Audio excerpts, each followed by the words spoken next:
والصلاة والسلام على أشرف الأنبياء والمرسلين سيدنا ومولانا محمد وعلى آله وأصحابه وأتباعه إلى يوم الدين. أما بعد قال النبي صلى الله عليه وسلم وإن من البيان لسحرا. میرے عزیز دوستو،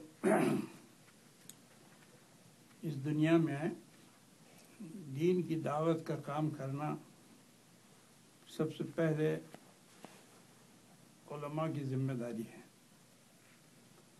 اور اس کے ساتھ امت کے ہر فرد پر، چاہے وہ مرد ہو چاہے عورت ہو، ان کی ذمہ بات ہے کہ اللہ تعالیٰ کے رسول صلی اللہ علیہ وسلم نے جو دین ہم کو پہنچایا ہے، ہم اس دین کو دنیا میں بسنے والے انسانوں تک پہنچائیں. یہ اس پوری امت کا فریضہ ہے. اللہ رب العزت نے قرآن مجید میں ارشاد فرمایا کنتم خیر امت اخرجت للناس تأمرون بالمعروف وتنہون عن المنکر. تم بہترین امت ہو، تم کو اس لیے پیدا کیا گیا ہے کہ تم امر بالمعروف کرو اور نہی عن المنکر کرو. یہ مقصد ہے اس امت کے پیدا کرنے کا. تو صحابہ کرام اور ازواج مطہرات، صحابیات، سب نے اپنی زندگی میں یہ کام کیا کہ جو چیزیں ان کو اللہ کے رسول صلی اللہ علیہ وسلم سے ملی انہوں نے دوسروں تک پہنچائی. اللہ کے رسول صلی اللہ علیہ وسلم نے ارشاد فرمایا کہ بلغوا عنی ولو آیہ، کہ میری طرف سے دوسروں تک میرے پیغام کو پہنچاؤ اگرچہ تم کو ایک آیت معلوم ہو. یہ ہر امت کے فرد کو کہا، بلغوا عنی ولو آیہ. آپ صلی اللہ علیہ وسلم نے حجۃ الوداع میں جو سب سے اخیری خطبہ دیا تھا، وہ بڑا تاریخی خطبہ ہے، بہت عظیم خطبہ ہے جو ہر طالب علم کو یاد کرنا چاہیے. اس خطبے کے اخیر میں آپ صلی اللہ علیہ وسلم نے اعلان فرمایا تھا کہ فَلْيُبَلِّغُ الشَّاهِدُ الْغَائِبُ. تم میں سے جو لوگ یہاں پر حاضر ہیں وہ جو حاضر نہیں ان تک میری بات پہنچا دے. یہ فرمایا تھا حجۃ الوداع میں، عرفات کے اندر، عرفات کے میدان میں آپ نے جو خطبہ دیا تھا اس میں آخر میں یہ بات فرمائی کہ فَلْيُبَلِّغُ الشَّاهِدُ الْغَائِبُ. جو شاہد یعنی حاضر ہے اس کو چاہیے کہ جو غیر حاضر ہے اس تک میری بات کو پہنچا دیں. تو یہ سلسلہ آپ صلی اللہ علیہ وسلم سے لے کر تا قیام قیامت جاری رہے گا. ہر دور میں، ہر ملک میں، ہر قوم میں مبلغین اور داعی اللہ کا ہونا ضروری ہے. اچھا، پھر دعوت کا اصول قرآن مجید میں ایسا عجیب بیان فرمایا ہے کہ وما ارسلنا من رسول الا بلسان قومه. ہم نے دنیا میں کوئی بھی رسول نہیں بھیجا لیکن اس قوم کی زبان کے جاننے والے کو بھیجا. یہ قرآن مجید میں اللہ تعالیٰ نے فرمایا. اس سے اندازہ ہوا کہ ہمیں جس قوم میں کام کرنا ہے اس قوم کی زبان ہم کو سیکھنی پڑے گی. اگر آپ کو کینیڈا میں کام کرنا ہے تو آپ کو انگریزی بہترین سیکھنی چاہیے. انگلینڈ میں کام کرنا ہے، بہترین انگریزی سیکھنی پڑے گی. ابھی میں لندن ہوتے ہوا آیا تو مولانا سلیم صاحب سے میں نے یہ کہا کہ مولانا میں آپ سے ایک بات پوچھتا ہوں، کیا ہمارے علماء برطانیہ میں اتنی اچھی انگریزی جانتے ہیں کہ جو بہترین سے بہترین انگریزی جاننے والے یہاں کے جو انگریزی کے ماہرین ہیں اس کے لیول پر آ سکے؟ مولانا نے کہا ایک بھی نہیں. میں نے کہا یہ ہماری کمزوری ہے. اگر آپ کو دعوت کا کام کرنا ہے، آپ کو انسانیت کا صحیح راستہ بتانا ہے، انسانیت اس وقت پورے عالم میں انسانیت بھٹک رہی ہے، ان کو بالکل صحیح راستہ نہیں. ظلم اور ستم کی انتہا پہنچی ہوئی ہے. اس میں یہ امت محمد صلی اللہ علیہ وسلم کے ہاتھ ہی میں اندر ایسا نظام ہے، ایسی تعلیمات ہے کہ جو دوسروں تک پہنچائیں. لیکن اگر میں اردو میں تقریر کرتا ہوں تو بہت سے نوجوان یہاں پر ایسا کہتے ہیں، مسلمان کینیڈا میں، کہ مولانا آپ تقریر کرتے ہیں تو ہمارے سر پر سے گزر جاتی ہے، ہمیں تو کچھ پتہ نہیں چلتا. یہ مجھے خود کا کچھ نوجوانوں نے جو نوجوان کالج میں پڑھتے ہیں، اسکول میں پڑھتے ہیں، آپ لوگ تو چونکہ ہم مدرسے میں پڑھ رہے ہیں اس لیے آپ کو تو اردو معلوم ہے، آپ میری بات سمجھ سکتے ہیں. لیکن جو لوگ یہاں نہیں آ رہے ہیں، جو لوگ اسکول میں ہیں، کالجز میں ہیں، یونیورسٹی میں ہیں، ان کو اگر میں یہ زبان سے بات کروں جو ابھی آپ کے ساتھ کر رہا ہوں تو بیچاروں کو کچھ سمجھ میں نہیں آئے گا. تو لازماً ان کو دین پہنچانا ہے تو آپ کو اختیار کرنا پڑے گا کہ آپ ان کی زبان میں مہارت حاصل کریں اور ایسی زبان کرسی پر بیٹھ کر بولیں کہ ان کا دل کھینچنے لگے کہ کتنی پیاری زبان یہ آدمی بول رہا ہے. یہ ضروری ہے. اللہ کے رسول صلی اللہ علیہ وسلم کو دنیا میں جو اللہ تعالیٰ نے مبعوث فرمایا تو قدرتاً اللہ نے ایسا نظام بنایا کہ آپ جب بالکل چھوٹے تھے تو قبیلے بنو سعد میں دودھ پلانے کے لیے آپ کے والدہ نے بھیجا. اور وہ قبیلے بنو سعد جو تھا وہ دنیا عرب کا مشہور فصیح ترین قبیلہ تھا.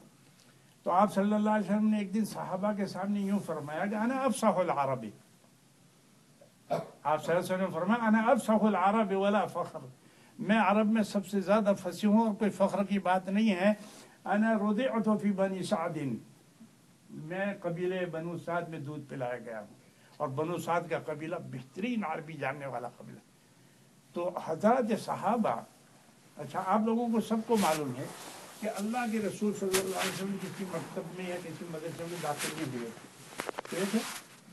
نہیں، آپ تو امی تھے، پڑھنا لکھنا آپ نے نہیں جانا، لیکن آپ کی زبان اتنی فصیح تھی کہ حضرات صحابہ یہ فرماتے تھے کہ یا رسول اللہ ہم آپ کے ساتھ بڑے ہوئے، ہم آپ کے ساتھ رہتے ہیں، اٹھتے بیٹھتے ہیں، لیکن آپ جو زبان استعمال کرتے ہیں ہم حیرت میں ہوں.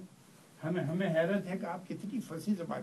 ایسے ایسے جملے ایک کتاب مصر میں چھپی ہے کہ بلاغت الحدیث النبی شریف، کہ حدیث شریف جو پڑھ رہے ہیں نا اس میں کیا بلاغت ہے، اس پر ایک کتاب چھپی ہے مصر میں. اگر آپ اس کو دیکھیں گے تو آپ کو پتہ چلے گا کہ حدیث شریف جو ہم پڑھ رہے ہیں اس میں عربی زبان کے اعتبار سے اس کی کتنی اونچی بلاغت ہے. ایک صحابی اونٹ تیز چلا رہے تھے. عربوں میں عادت یہ تھی کہ رات کو سفر کرتے تھے اونٹوں پر، اور اس میں خودی پڑی جاتی تھی. خودی ایک قسم کے کلمات ہوتے تھے عربی نظم کے، تو وہ لوگ پڑھتے تھے اس کو بہت اچھی آواز میں، تو اس کو سن کر اونٹ بہت مست ہو کر بہت تیز چلتے تھے. اونٹ کے اوپر اچھی آواز کا اثر بہت ہوتا ہے. تو وہ لوگ خودی خواں تھے، خودی پڑھنے والے. تو جب وہ بہت تیز پڑھ رہے تھے تو اس میں ازواج مطہرات کی کجاوے میں بیٹھی ہوئی. تو آپ صلی اللہ علیہ وسلم نے فرمایا رفقا یا انجشا، رفقا یا انجشا تبصر القواریر. انجشا ذرا آہستہ آہستہ، تم یہ کانچ کے برتنوں کو توڑنا چاہتے ہو. کس کو کہا آپ صلی اللہ علیہ وسلم نے کانچ کے برتن؟ عورتوں کو. کتنی بلیغ تعبیر ہے کہ آپ صلی اللہ علیہ وسلم نے یہ جملہ فرمایا اتبصر القواریر، تم یہ کانچ کے برتنوں کو، اس میں تو عورتیں بیٹھی ہوئی ہے اور وہ تو بڑی نازک ہوتی ہیں، تو تم ان کی ہڈیاں توڑنے کا ارادہ تحریف خان یا انجشا. تو اس جملے کو جب ہم سنتے ہیں تو کیا جملہ فرمایا صلی اللہ علیہ وسلم. آپ صلی اللہ علیہ وسلم نے حضرت بلال سے فرمایا انفق یا بلال ولا تخش من ذی العرش اقلالا. اے بلال خرچ کرو اللہ کے راستے میں، اور عرش والے سے تم کمی کی کوئی خوف مت کرو کہ تمہارے گھر میں کمی ہو جائے گی. لیکن اس جملے کو تو آپ دیکھو، انفق یا بلال ولا تخش من ذی العرش اقلالا. یہ ہے حدیث شریف کے وہ کلمات کی جس کو دیکھ کر آدمی کی طبیعت پھڑکنے لگتی ہے. جب آپ لوگ جب اوپر کی عربی کتابیں پڑھو گے تو آپ کو پتہ چلے گا کہ عربی زبان میں کیا خوبیاں ہیں اور کتنی بلاغت ہے. یہ پڑھنی پڑے گی آپ کو. تو میں آپ کی یہ انجمن کا مسئلہ ہے تو میں آپ کو یہ بات عرض کرنا چاہتا ہوں کہ آپ کو تو اردو میں بھی تقریر سیکھنی پڑے گی، اس لیے کہ یہاں اردو اسپیکنگ لوگ بھی مسجدوں میں ہوتے ہیں، ہندوستان سے پاکستان سے آئے ہوئے جو انگریزی نہیں جانتے ہیں. یہ ہم لوگ جب یہاں تھے 2700 میں رہتا تھا تو یہاں تقریر 2-4 ہفتے جب نہیں ہوتی تھی تو وہ بڈھے لوگ کہتے تھے کہ مال صاحب ایک جمعہ کو آپ تقریر کریں انگریزی میں تو ہم کو کچھ پتہ نہیں چلتا. اور اب جب ہم اردو کرتے ہیں تو نوجوان یہ کہتے ہیں کہ آپ جو ہیں اردو میں بولتے ہیں ہمیں کچھ نہیں پتہ. تو پھر یہ کرنا پڑتا ہے کہ انگلش میں بھی تقریر رکھنی پڑتی ہے اور اردو میں بھی. تو دونوں میں مہارت آپ کو پیدا کرنی پڑے گی اللہ کے دین کو پہنچانے کے لیے. اور اس کے لیے طریقہ یہ ہے میرے دوستوں کہ شروع میں آسان کتابیں مطالعہ کرنا چاہیے اردو کی بھی، اور اس میں بہت اچھے چھوٹے چھوٹے مضامین ہوتے ہیں، تو اس کو پڑھو، ایک مرتبہ، دوسری مرتبہ، تیسری مرتبہ، چوتھی مرتبہ، بار بار اس کو پڑھو۔ حضرت مولانا علی میاں صاحب نے ایک جملہ فرمایا کہ آپ کوئی کتاب کا مطالعہ کریں تو سرسری طور پر نہ کریں، اور گہرائی کے ساتھ دھیان سے کریں، اور اتنی مرتبہ اس عبارت کو پڑھیں کہ اس کے الفاظ آپ کے ذہن کے اندر نقش ہو جائیں۔ بات میری سمجھ میں آ رہی؟ آپ کتاب کو اتنی مرتبہ پڑھیں اس پیراگراف کو کہ وہ پورا پیراگراف آپ کے دماغ میں سیٹ ہو جائے، یہ ضروری ہے۔ اور خطیب کے لیے یہ ضروری ہے کہ اس کو اچھی زبان آتی ہو، اس کو نظم اور نثر دونوں پر قابو ہو، وہ اچھی نظم بھی جانتا ہو، اچھے اشعار بھی آپ کو یاد ہوں، اردو کو بھی اچھے اشعار یاد ہوں۔ یہاں فارسی کا تو رواج نہیں ہے تو اس کو تو ہم چھوڑ دیتے ہیں، لیکن آپ عربی پڑھتے ہیں تو عربی کے بھی اچھے اشعار آپ کو یاد ہونے چاہیے، تو اس سے سامعین کے اوپر اچھا اثر پڑتا ہے۔ یہ خطابت کا ایک اصول ہے، ایک بات۔ دوسری بات یہ ہے کہ خطابت، یہ تقریر جو آپ انجمن میں کرتے ہیں، اس کی کئی قسمیں ہیں، اس کی کئی قسمیں ہیں۔ الخطاب الدینی، آپ کسی دینی مجمع میں بیٹھے ہوئے ہیں تو آپ کو کیسی تقریر کرنی چاہیے۔ الخطاب السیاسی، اگر آپ کوئی پولیٹیکل جلسے میں ہیں اور وہاں اسپیچ کرنا چاہتے ہیں، وہاں تقریر کرنا چاہتے ہیں تو اس کا انداز نرالا ہوگا۔ الخطاب الادبی، آپ کوئی کسی ادبی لٹریچر والوں کے پاس بیٹھے ہوئے ہیں تو آپ کو ادبی زبان استعمال کرنی پڑے گی۔ آپ شہر میں تقریر کر رہے ہیں، تعلیم یافتہ لوگوں میں ایجوکیٹڈ لوگ بیٹھے ہوئے ہیں، پڑھے لکھے، کالج کے، یونیورسٹی کے، تو آپ کو وہاں تقریر ایسی کرنی پڑے گی جو ان کے ذہنوں کو اپیل کر سکے۔ آپ اگر گاؤں میں تقریر کر رہے ہیں تو وہاں اونچی زبان استعمال نہیں کر سکتے، وہاں اگر آپ نے اردو کے اونچے اونچے الفاظ استعمال کیے تو گاؤں والے منہ دیکھتے رہیں گے۔ ہم لوگ جب مدرسے میں پڑھتے تھے حویل میں، تو مولانا ابوالکلام آزاد کی کتابیں میں پڑھتا تھا، اور مولانا آزاد جو ہے ان کی کلاسیکل لینگویج بہت ہائی قسم کے اردو، تو مولانا کے خطبات اور مولانا کی تقریر میں بیٹھے بیٹھے یاد کرتا تھا۔ تو ایک مرتبہ میں ایک گاؤں میں گیا اور مولانا، ہمارے استاد تھے مولانا عبدالجبار صاحب، انہوں نے کہا کہ اچھا کھڑے ہو جاؤ، 10 منٹ بات کرو۔ وہ ہمیشہ ہر جمعرات کو ساتھ لے جاتے تھے اور 10 منٹ ہم سب تقریر کرواتے تھے گاؤں میں۔ تو میں نے وہ مولانا آزاد کا اسلوب اختیار کیا۔ اب مولانا آزاد کی زبان تو بہت اعلیٰ قسم کے، وہ گاؤں کے لوگ بیٹھے ہوئے تھے، وہ دیکھتے رہے۔ میرے ایک چچا تھے، میجسٹریٹ تھے، ریٹائر ہو کر وہاں گاؤں میں رہتے تھے۔ میں صبح ان سے ملاقات کے لیے گیا، کیونکہ چچا تھے میرے اور وہ بہت ہوشیار آدمی تھے، بہت تجربہ کار۔ تو میں جیسے ہی داخل ہوا تو انہوں نے بہت محبت سے مجھے بلایا، بڑی عمر کے، بیٹا بھائی آؤ آؤ، اور مجھے اپنے قریب بٹھایا، میں یہاں ہمارے بھائی بیٹھ جا، ایسا ہاتھ پھرایا، اور میں تو مشکات کے طالب تھا۔ اس کے بعد کہنے لگے کہ رات تیری تقریر میں نے سنی تھی۔ وہ بھی آئے ہوئے تھے، وہ سامنے لائن میں کرسی پر بیٹھے تھے چھڑی لے کے، ان کو انگریز گورنمنٹ نے خان بہادر کا خطاب دیا تھا ان کی خدمت کی وجہ سے، تو بہت اعلیٰ تعلیم یافتہ تھا۔ تو وہ مجھے کہہ رہے تھے کہ میں رات تیری تقریر میں بیٹھا ہوا تھا، تیری زبان اردو کی اتنی اعلیٰ تھی کہ میں ایک لفظ پر سوچتا تھا، اتنے میں تو دور نکل جاتا تھا۔ تو دیکھو بھائی، بہت آہستہ سے کہہ رہے بھائی، اگر گاؤں میں آپ کو تقریر کرنی ہے تو اس لیے تقریر کرتے ہیں کہ آپ دین کی بات ان تک پہنچائیں، تو آپ ایسی زبان استعمال کر رہے تھے کہ ہمیں تو کچھ پتہ نہیں چلا کہ آپ کا مقصد کیا ہے۔ تو گاؤں میں ایسی زبان استعمال نہیں کرنی چاہیے۔ میرے دماغ میں بات بیٹھ گئی کہ بات بالکل صحیح ہے۔ ہمارے یہاں ایک بہت بڑے عالم تھے راندیر میں، مولانا محمد سعید صاحب، جو وہاں کے محتمم بھی تھے جامعہ حسینیہ کے، بڑے عالم تھے۔ میں نے ان کو دیکھا کہ جب بھی وہ گاؤں میں تقریر کرتے تھے تو وہ ہمارے یہاں جو شہروں میں میاں بھائی لوگ اردو بولتے ہیں نا، اس ٹائپ کی ان کی اردو تھی، میاں بھائی ٹائپ کی اردو بولتے تھے۔ تو مجھے پہلے بہت تعجب ہوتا تھا کہ مولانا سعید صاحب کیسی زبان بول رہے ہیں، وہ بیچارہ رکھڑ گیا اور اس کا معاملہ بگڑ گیا۔ تو میں نے کہا یہ کیا کہہ رہے، لیکن جب وہ علماء میں تقریر کرتے تھے، جیسے خدام الدین کے جلسوں میں یا جہاں صرف علماء ہوتے، مولانا بہترین زبان استعمال کی۔ اس وقت میرے دماغ میں بات آئی، میں نے کہا او یہ تو وہی بات ہے کہ کلم الناس علی قدر عقولہم، کلم الناس علی قدر عقولہم، لوگوں کے ساتھ ان کی عقل کے مطابق بات کیا کرو۔ مجمع کو دیکھو کہ آپ کے سامنے دیہاتی لوگ بیٹھے ہیں تو پھر آپ آسان زبان میں وہ مثالیں دیں تو دیہاتی لوگ سمجھ سکتے ہیں، اور یہ اسلوب بیان کا یا لکھنے کا اللہ تعالیٰ نے ہم کو سکھایا۔ کیسے؟ آپ لوگوں نے قرآن شریف میں پڑھا ہوگا کہ اللہ تعالیٰ یوں فرما رہے ہیں کہ افلا ينظرون الى الابل كيف خلقت، ہے نا، وإلى السماء كيف رفعت وإلى الجبال كيف نصبت وإلى الأرض كيف سطحت۔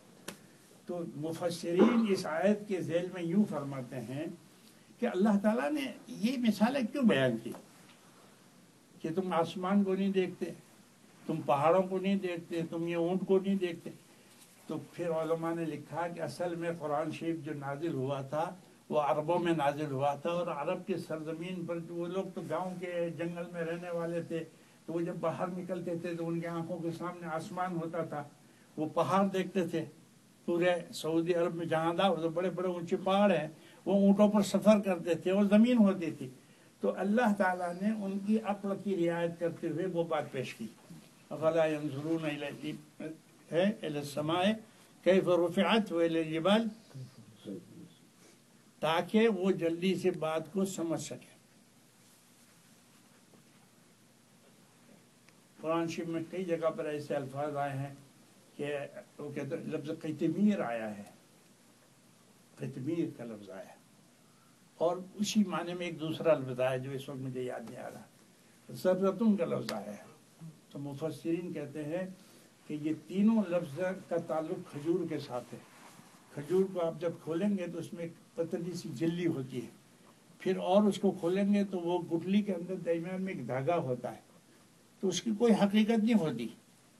تو لا شے کے معنی میں کہ بھئی اللہ کے نزدیک اس کی کوئی قیمت نہیں ہے، اللہ تعالیٰ نے اس چیز کو مثال میں بیان فرما، اس لیے یہ لفظ لائے ہیں، اس لیے کہ کھجور عرب کے ہر گھر میں ہوتی تھی، تو وہ بات کو تلجی سے سمجھ سکے۔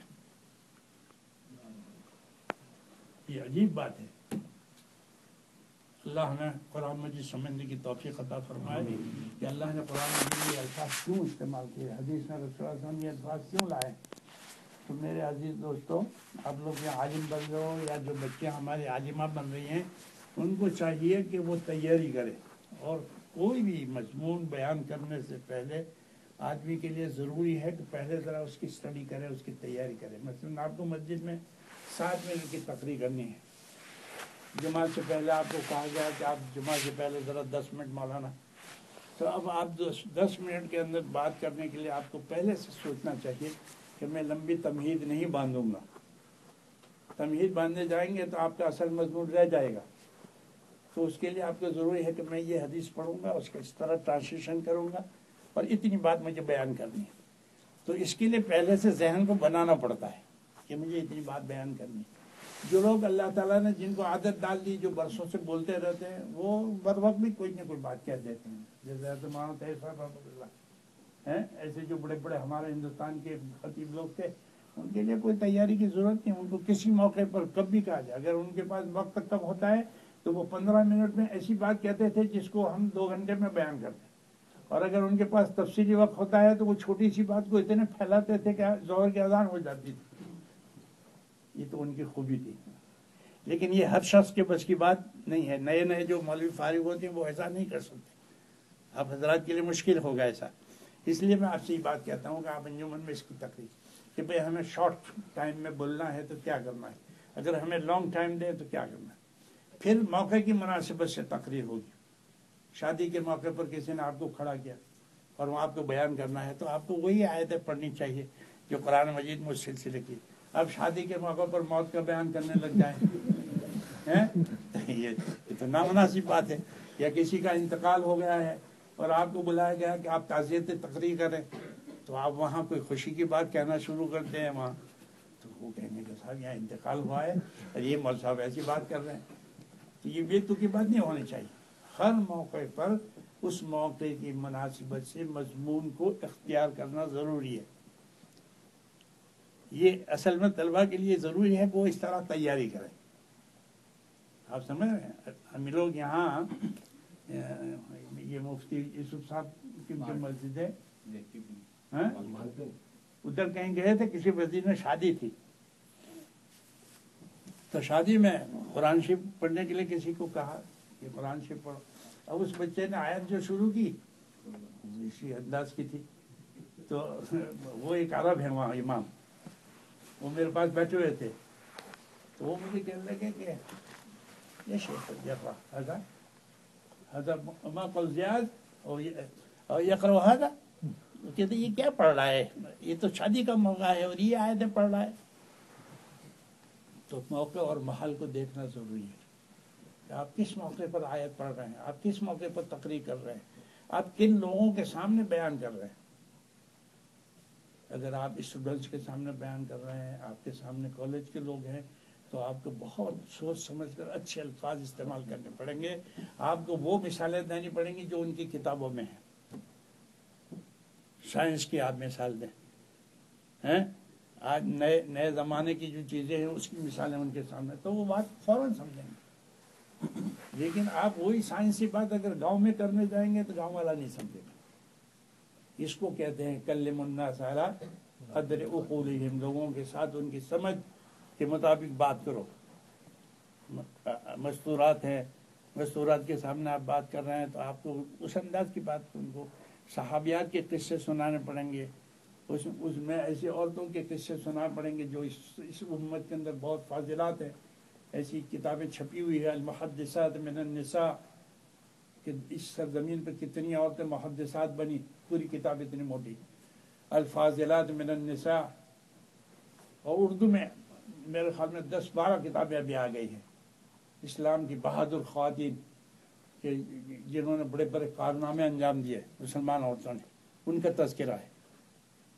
اور تو وہ مطالعہ کرنا ہے کہ بھئی آپ کو عورتوں میں بیان کرنا ہے, تاکہ ان کے سامنے آپ وہ بات بیان کریں.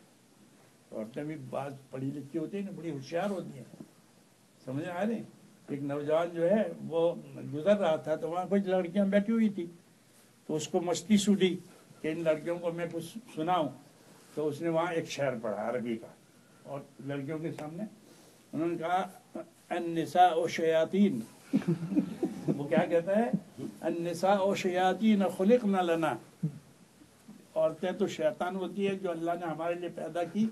نعوذ باللہ من شر الشیاطین, ہم اللہ سے شیاطینوں سے پناہ مانگتے ہیں. ایسا پڑھ کر وہ گیا ان کو چھیڑنے کے لیے. تو ایک لڑکی اندر بیٹھی ہوئی تھی, وہ بہت ہوشیار تھی, پڑھی لکھی تھی, جیسے یہاں بچیاں پڑھ رہی ہیں. اس میں سے ایک بچی کھڑی ہو گئی فوراً, اور اس نے کہا اسمع ابھی بھاگ میں سن. اس نے کہا میں بھی ایک شعر سناتی ہوں تجھے. اس نے کہا کہ النساء ریاحین خلقن لکم, عورتیں تو خوشبو کا پھول ہیں جو تمہارے لیے پیدا کی گئی ہیں. وَكُلُّكُمْ يَشْتَهِي شَمَّ الرِّيَاحِينِ, اور تم میں سے ہر شخص جو ہے پھول سونگنے کی تمنا رکھتا ہے. تم ہم کو شیطان کہتے ہو. اب یہ ہوشیاری کی بات ہے.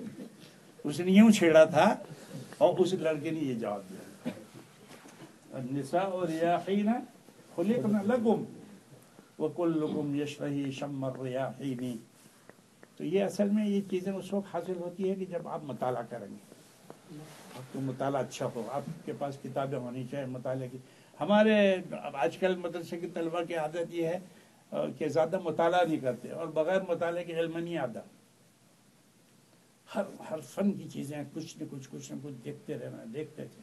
اردو کتابیں دیکھو, عربی کتابیں دیکھو, اس میں قصص ہیں, اس میں اس قسم کی طرائف اور ظرائف ہیں, سمجھے. مستقل ایک کتاب ہے المستطرف فی کل فن مستطرف, تو اس میں بڑے عجیب قصے لکھے ہیں, بہت ہی عجیب. تو ایسے قصے آدمی کو یاد ہونے چاہیے. بعض قصے ایسے مؤثر ہوتے ہیں چھوٹے سے. ابھی پرسوں میں ایک عربی اخبار یہاں سے اسٹور سے لے گیا تھا, یہاں چھپتے ہیں عربی میں بہت اخبار پیپر چھپتے ہیں, تو میں نے اس میں ایک قصہ پڑھا, بہت اچھا قصہ. قصہ اتنا تھا کہ ایک لڑکا بہت غریب تھا کسی گاؤں میں, ہینری ایسا کچھ نام تھا. اس کو اسکول کی تعلیم کے لیے بھی پیسے اس کے ماں باپ کے پاس نہیں تھے، تو وہ کیا کرتا تھا کہ وہ چیزیں لے کر محلے میں پہلے بیچتا تھا، محلے میں جا کر آواز لگا کر لوگ خریدتے تھے، اس میں اس کو جو کچھ نفع ہو جاتا تھا اس سے وہ اپنا اسکول کا خرچ۔ تو ایک دن اس کو بڑی بھوک لگی، وہ سامان لے کر نکلا بیچنے کے لیے، تو اس نے ایسا کیا کہ میں بہت بھوکا ہوں، تو دل میں آیا کہ میں کسی گھر میں جا کر نوک کروں گا اور ایسا کہوں کہ مجھے کچھ آپ کھانا کھلا دیں۔ تو محلے میں جو پہلا مکان آیا اس نے نوک کیا ایسا، تو ایک بچی نکلی، اس نے پوچھا کہ کیا بات ہے، تو اس کو شرم آئی ایسا کہنے ہوئے کہ میں بھوکا ہوں، تو اس نے کہا کہ مجھے پیاس لگی ہے۔ وہ اس کو اچھا نہیں لگا کہ میں ان سے کھانا مانگوں، تو اس نے کہا کہ مجھے پیاس بہت لگی ہے۔ تو لڑکی آئی، لڑکی نے اس کو دیکھا تو وہ سمجھ گئی، ہوشیار بچی تھی کہ یہ لڑکا پیاسا نہیں ہے، اس کو بھوک لگی ہے۔ وہ گھر میں گئی اور اس نے ایک دودھ کا گلاس لیا اور لا کر اس کو دیا، لو۔ اس نے دودھ پیا، اور دودھ پینے کے بعد اس نے یہ پوچھا کہ آپ نے مجھے دودھ پلایا تو میں کتنے پیسے آپ کو دوں؟ تو لڑکے نے یوں جواب دیا کہ میری والدہ نے مجھے یہ نصیحت کی ہے کہ کوئی کار خیر کرو تو اس کا بدلہ نہ لیا کرو۔ لڑکی نے یہ جواب دیا کہ میری ماں نے مجھے یہ نصیحت کی ہے کہ تم کوئی بھی اچھا کام، بھلائی کا کام، کسی کے ساتھ احسان کا کام کرو تو اس کا بدلہ نہ لیا کرو۔ تو میں اس دودھ کے گلاس پر تجھ سے کوئی پیسے نہیں لینے، میں نے ایسے ہی پلائے تھے۔ لڑکا چلا گیا، پڑھتا رہا، یونیورسٹی میں داخل ہوا اور اچھا ڈاکٹر بن گیا۔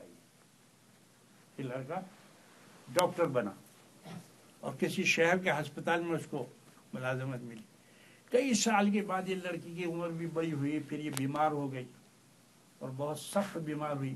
گاؤں میں علاج کیا تو علاج نہیں ہو سکا، تو اس کو منتقل کیا سٹی میں، اور اس ہسپتال میں اس کا داخلہ ہوا جہاں وہ ڈاکٹر کام کر رہا تھا۔ تو ڈاکٹروں میں مشورہ ہوا کہ ایک بچی آئی ہے اور اس کی بیماری کا کچھ پتہ نہیں چل رہا، تو مشورہ بہت۔ تو اس میں یہ ڈاکٹر بھی آیا، تو اس نے پوچھا کہ بچی کہاں سے آئی ہے؟ بتایا کہ فلانے گاؤں سے۔ اس گاؤں کا جب نام لیا تو اس کا دماغ کہ اس گاؤں میں تو میں رہتا تھا اور وہاں میں سامان بیچتا تھا۔ تو آ کر اس نے دیکھا تو اس نے کہا کہ یہ وہی بچی ہے جس نے مجھے دودھ کا گلاس پلایا تھا۔ اب اس نے اس کا علاج کرنا شروع کیا بہت دھیان سے، صبح شام دوپہر برابر اس کو نگرانی۔ طبیعت اس کی ٹھیک ہو گئی، اس کو ڈسچارج کرنے کا موقع آیا ہے ہاسپٹل سے، تو بل تیار۔ تو ہاسپٹل کے جو اسٹاف کے آدمی تھے انہوں نے بل بنانا شروع کیا۔ ڈاکٹروں نے کہا کہ اب تم جا سکتے ہو، بل پے کرو۔ تو اس ڈاکٹر نے وہاں آفس میں جا کر یہ کہا کہ جب اس کا بل بن جائے تو میرے پاس لاؤ، اس کو پہنچانے سے پہلے میرے پاس لانا۔ تو وہ بل بنا کر پورا جتنا خرچہ ہوا تھا، ڈاکٹر کی فیس اور جو کچھ ہوتا ہے، ڈاکٹر نے اس کے حاشیے پر لکھا کہ یہ سارا بل جو ہے وہ ایک گلاس دودھ کے بدلے میں ہے، ایسا لکھا، اور وہ کور میں بند کر کے اس بچے کو پہنچایا۔ اور وہ بچی گھبرا رہی تھی کہ معلوم نہیں کتنا بل ہوگا، اور مجھے زندگی میں کتنے دنوں تک محنت کرنی پڑے گی، میں کتنا جاب کروں گی جب جا کر مجھے یہ پیسے میں بھر سکوں گی۔ تو بہت ہی ایسے ہاتھ سے اس نے وہ بل کو لیا، کھولا تو اس نے حاشیے پر یہ جملہ دیکھا کہ وہ ایک دودھ کے گلاس کے بدلے میں یہ بل ہے۔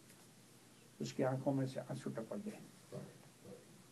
یہ ابھی میں نے 2-4 دن پہلے یہاں ایک اخبار چھپتا ہے، اس میں نے ہمارے مال اسماعیل کو کہا کہ اس کا کٹنگ کرو، اس واقعے کا۔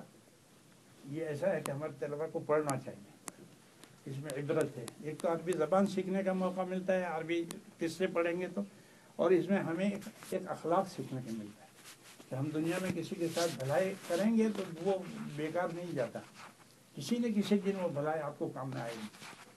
تو ایک چھوٹا قصہ میں نے پڑھا، میں نے اس کو محفوظ کیا، اور آج میں نے آپ کے سامنے اس کو بیان کیا۔ یہ طریقہ ہوتا ہے کہ آپ پڑھیں، اور پڑھنے کے بعد جو اچھی چیز آپ کو سمجھ میں آئے اس کو نوٹ کریں، بہت اچھی چیز ہے جو آج ہم نے پڑھی، پھر اس کو استعمال کریں تقریر میں۔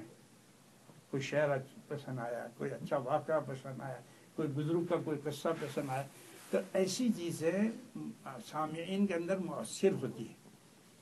یہ قصہ کوئی بھی سنے گا تو اس کی طبیعت پر اثر ہوگا کہ کیسا واقعہ پیش آیا ہیں کہ ایک چھوٹی بچی نے ماں کی نصیحت پر قبول کر کے اس کے دودھ کے پیسے نہیں لیے تو اللہ نے اس کو بدلا دیا کہ وہ بڑی ہو گئی، بیمار ہو گئی، وہ ڈاکٹر بن گیا، کتنے سال گزر گئے ہوں گے درمیان میں، لیکن اس کے بعد بھی اس ڈاکٹر کو یاد آیا کہ اس بچی نے مجھے دودھ پلایا تھا اور پیسے نہیں لیے تھے، تو پورا بل اس نے اسی میں۔ تو یہ طریقے ہوتے ہیں کام کرنے کے، اس کے لیے آپ کو مطالعہ کرنا پڑے گا، آپ کو محنت کرنی پڑے گی۔ اور جو بڑے بڑے لوگوں کی تقریریں ابھی آج کل بڑی سہولت ہے، مولانا طارق جمیل صاحب کی تقریریں چھپی ہے، مفتی تقی عثمانی کی تقریریں چھپی ہے، مولانا طیب صاحب کے خطبات چھپے ہیں، حضرت علی میاں صاحب کی تقریریں چھپی ہیں کئی کئی جلدوں میں، تو آدمی اس کو لے پڑھے۔ اب آپ نے ایک تقریر پڑھی مولانا علی میاں صاحب کی، اب ظاہر بات کہ مولانا کی زبان تو لکھنوی ہے تو آپ وہ زبان تو استعمال نہیں کریں گے، لیکن آپ کو اس میں سے مضمون مل جائے گا۔ طارق جمیل صاحب تو سادہ تقریر کرتے ہیں چونکہ وہ تبلیغی آدمی، مولانا عمر صاحب پالنپوری کی تقریریں چھپی ہوئی ہے، وہ بھی عام انسانوں کو سمجھ میں آئے اس طرح کی عام فہم بام کرتے تھے، کیونکہ اکثر دیہاتوں میں تبلیغی جماعت کی تقریر ہو۔ تو یہ چیزیں آپ حضرات کے ذہن میں ہونی چاہیے، اور دونوں زبانیں ہیں، اردو بھی اور انگلش بھی۔ اردو بھی آپ ایسی بولیں کہ جس میں مذکر مؤنث کا فرق آپ کو سمجھ میں آئے۔ جتنے فورینر ہیں لندن میں، ساؤتھ افریقہ میں، کینیڈا میں، وہاں کے بچوں کو میں دیکھتا ہوں کہ وہ اردو بولتے ہیں جن کو پتہ نہیں چلتا کہ یہ لفظ مذکر ہے یا مؤنث ہے۔ ہر زبان میں کچھ لفظ ہوتے ہیں، اس کو اسی انداز سے بولا جاتا ہے نا۔ اب یہ قلم کا لفظ ہے، یہ اردو میں مذکر بولا جاتا ہے کہ میں نے ایک اچھا قلم خریدا، لیکن چونکہ ہمارے گجرات میں پین مؤنث استعمال ہوتا ہے، گجراتی میں ایسا کہتے ہیں میں ایک ساری پین ویچاتی لیدی ہے، تو پین کا لفظ گجراتی میں مؤنث ہے، تو ہمارے یہاں مدرسے میں بچے کیا کہتے ہیں میری قلم گم ہو گئی۔ ارے پاگل، قلم کا لفظ تو مذکر ہے، میرا قلم گم ہو گیا، میری قلم گم ہو گئی یہ نہیں بول سکتے۔ یہ فرق ہوتا ہے ہر زبان کا۔ تو ڈکشنری میں لکھا ہوا ہے کہ کون سا لفظ مذکر ہے، کون سا لفظ مؤنث ہے۔ آپ کوئی بھی اردو کی ڈکشنری دیکھیں گے اس میں دو چیز آپ کو ملیں گی کہ یہ لفظ اصل میں عربی ہے، فارسی ہے کہ سنسکرت کا ہے، یہ آپ کو ڈکشنری بتائے گی۔ پھر یہ ہے کہ یہ لفظ مذکر بولا جاتا ہے اردو میں یا مؤنث بولا جاتا ہے نا۔ یہ آدمی کو دیکھنا ضروری ہوتا ہے، ورنہ اچھے اچھے لوگ میں نے دیکھا کہ مدرسے میں سے فارغ ہو جاتے ہیں اور جب وہ بات کرتے ہیں، اور خاص کر ہماری کمیونٹی گجرات کی اور یہاں کی، تو ان کو پتہ نہیں چلتا۔ بنگالی لوگوں کو جیسے پتہ نہیں چلتا۔ مسجد نبوی میں نماز پڑھ رہا تھا تو سلام پھرنے کے بعد ایک بنگالی مجھ سے پوچھتا ہے امام صاحب اوپر کھڑی ہے، وہ لاؤڈ اسپیکر اوپر لگا تھا تو بیچارہ سادہ سودہ آدمی ہوگا تو مجھے کہتا ہے مولانا امام صاحب اوپر کھڑی ہے، میں کہنے وہ سامنے کھڑی ہے۔ پٹھان لوگ ہر لفظ کو مذکر بولتے ہیں، سمجھ رہے ہیں آپ؟ تو یہ تقریر کرنے والے آدمی کے لیے ضروری ہے کہ تقریر کرنے سے پہلے اس کو دیکھ لے کہ اس لفظ کا صحیح تلفظ کیا ہے اور یہ لفظ مذکر بولا جاتا ہے یا مؤنث بولا جاتا ہے، یہ ضروری ہے۔ آپ لوگ اس پر محنت کریں کہ آپ جو بھی بولیں تو صحیح زبان استعمال کریں۔ اگر آپ کی زبان صحیح نہیں ہوگی تو سامعین میں سے جو جاننے والے لوگ ہوں گے وہ، اس لیے میں کہتا ہوں کہ اس کے لیے محنت کریں گے انشاءاللہ تو کام ہو جائے۔ یہاں کے بچے ذہین ہوتے ہیں مولانا، میں نے دیکھا کینیڈا کے بچے اکثر ذہین ہیں۔ اب ہمارے یہاں ترکیسر میں بھی داخل ہوئے ہیں نا 2-4 بچے، میں دیکھ رہا ہوں اچھے بچے ہیں۔ وہ معاملہ کا لڑکا ایک فارغ ہوا، ابھی بھی 1-2-3 ہیں، تو ہندوستان میں آتے ہیں تو پھر ذرا ان کی زبان ٹھیک ہو جاتی ہے۔ تو انشاءاللہ آپ لوگ بھی اگر محنت کرتے رہیں اور بات چیت کرا کریں، علماء کے ساتھ بیٹھیں، ان سے بات، زبان جاننے والوں کے ساتھ بیٹھ کر سیکھی جاتی ہے۔ کوئی بھی زبان، اس زبان کی جاننے والوں کے ساتھ جب آپ بات کریں گے تو آپ زبان سیکھیں گے۔ ہمارے ایک استاد تھے، ایجپٹ سے آئے تھے عربی سکھانے کے لیے دیوبند میں، ایک جامعہ ازہر کے پروفیسر تھے، وہ عربی سکھاتے تھے۔ وہ ہم کو یہ کہتے تھے کہ عبداللہ انما اللغة بالسماع، انما اللغة بالسماع، لغت کا تعلق سننے سے ہے۔ آپ جس لفظ کو اہل زبان سے سنیں گے کہ یہ اہل زبان اس لفظ کو اس طرح بول رہے ہیں تو آپ کے ذہن میں وہ بیٹھ جائے گا۔ اس لیے زبان جاننے والوں کے ساتھ بیٹھا کرو۔ آج کل ہمارے طلبہ کی ایک عادت یہ ہے کہ وہ زیادہ مولوی لوگوں کے پاس بیٹھتے نہیں ہیں، ان کو ڈر لگتا ہے کہ شاید ہم کو نور رضا یا حضوری کچھ پوچھ لیں گے. اس میں کیا ہوا؟ یہ اس میں ڈرنے کی کیا بات ہے؟ اگر آپ کو پوچھا اور آپ کو سمجھ میں نہیں آیا تو وہ آپ کو بتائیں گے، سمجھ رہے؟ یہاں کی بات نہیں مولانا، ہمارے ہندوستان میں بھی یہ رمضان کی چھٹی میں رمضان کی چھٹی میں ہمارے گاؤں کے جو بچے تلگسر میں پڑھتے ہیں وہ آتے ہیں چھٹی میں نے ان کو بلایا اپنے گھر پر، اور میں نے ان سے کہا کہ دیکھو تم لوگوں کو اس وقت چھٹی ہے، یہ میرے پاس عربی کے رسالے بہت ہیں، یہاں روزانہ صبح آیا کرو اور میرے سامنے بیٹھ کر پڑھو اس کو، آپ پڑھیں گے اور میں سنوں گا، تو اس میں یہ ہوگا کہ آپ کی جو غلطی ہوگی میں بتاؤں گا کہ نہیں یہ لفظ اس طرح نہیں یہ ہے، اور اس کا معنی اگر آپ کو سمجھ میں، تو 5 میں سے صرف 1 آیا اور 4 بالکل نہیں آیا. ایک برابر آتا رہا، جنید نام کا لڑکا تھا، تو وہ جب آیا اس کو 1 مہینے تک میں نے وہ پوری کتاب وہ پڑھتا رہا، میں اسے بتا رہا، پھر میں نے کہا اچھا گھر جا کر اس کو ٹرانسلیشن کر اردو میں، اس نے کر لیا پوری چھٹی میں نے کہا اب تم اپنے استاذ کو جا کر بتانا، وہ ایک ادیب ہے مولانا حبیب الرحمان تلگسر میں، تو میں نے کہا مولانا حبیب صاحب بتلاؤ، وہ دیکھیں گے کہ اچھا اس نے رمضان میں محنت کی. اور محمد الحسنی مولانا علی میاں صاحب کے بھتیجے تھے، وہ ایڈیٹر تھے الباس الاسلامی کے، ان کے مضامین کا وہ مجموعہ چھپا تھا بہت بہترین عربی، اس کے پاس میں نے ٹرانسلیشن کروایا. کہا آپ عربی سوم پڑھیں گے، عربی چہارم پڑھیں گے، تو پھر آپ عربی کے چھوٹے چھوٹے ایسے قصوں کے ترجمہ کریں اور استاد کو بتائیں کہ حضرت ہم نے یہ ترجمہ کیا، آپ ذرا دیکھیں کہ ہم نے صحیح ٹرانسلیشن کیا. غلطی ہوگی تو وہ بتائیں گے آپ کو،